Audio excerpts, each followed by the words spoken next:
Sidi Cissokho, connu par le grand public par son surnom Iba Montana, est un rappeur qui ne cesse de faire parler de lui depuis quelques années, avec ses morceaux tels que Mali contre Montana, Tony Montana, Libérer les prisonniers, etc.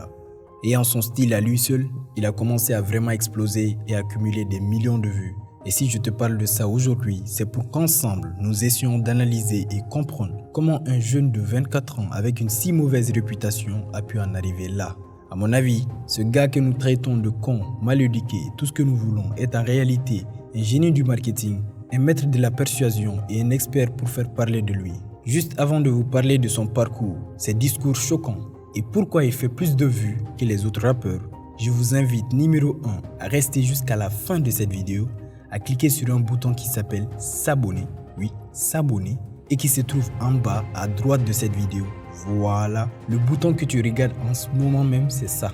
Clique et active la cloche de notification car notre objectif YouTube est d'atteindre 100 000 abonnés d'ici la fin de l'année 2021. Alors rejoignez la famille.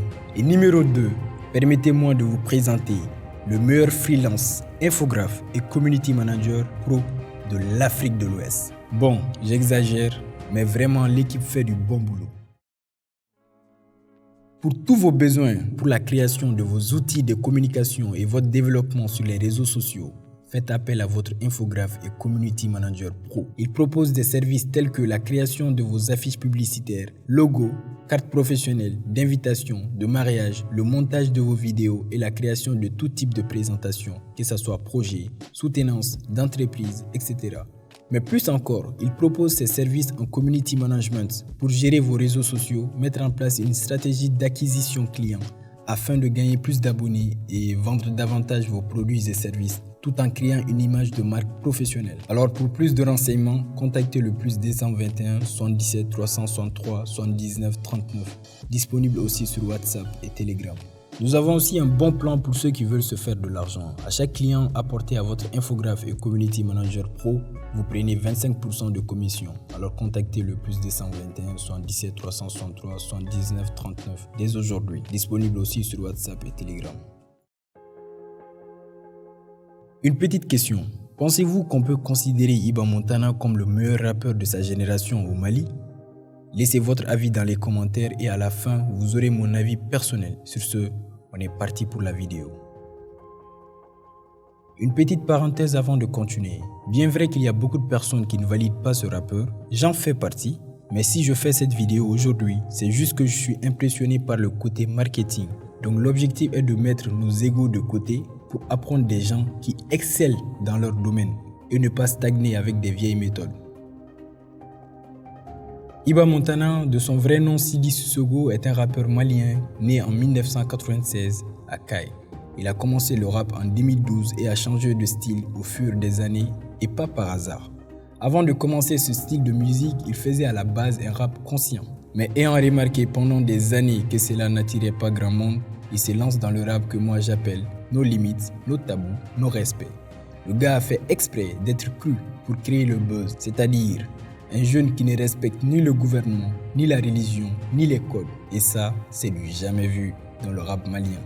Et on sait que plus on n'a pas l'habitude de voir ou d'entendre quelque chose, plus cette chose nous choque et nous attire. Dans sa stratégie marketing, son objectif est de concentrer un maximum d'attention, de buzz et d'influence autour de lui pour devenir le plus populaire du game. Il faut savoir que le fait qu'il tienne des discours choquants est l'une des formes marketing les plus redoutables car ça met les gens en colère. Et selon Ryan Holiday, la colère est une des émotions les plus partageables. Il faut être négatif, mais pas trop. Le désespoir nous mène à ne rien faire, mais la colère, la peur, l'excitation et le rire nous poussent à propager des idées.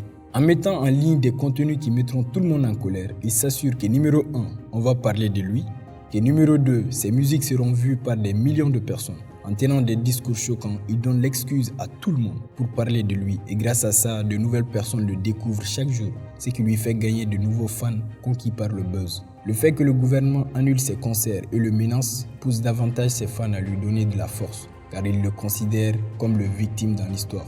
Et la cerise sur le gâteau est qu'à ce moment, la majorité de la population détestait de base le gouvernement qui était en place. En conclusion, je vous invite de vraiment prendre l'habitude d'analyser les gens qui excellent dans leur domaine. Car quand vous allez creuser, vous verrez que ce n'est pas dû à un coup de chance. Et apprenez de ces gens pour l'appliquer à votre domaine, si c'est en accord avec vos valeurs et vos idées, bien sûr.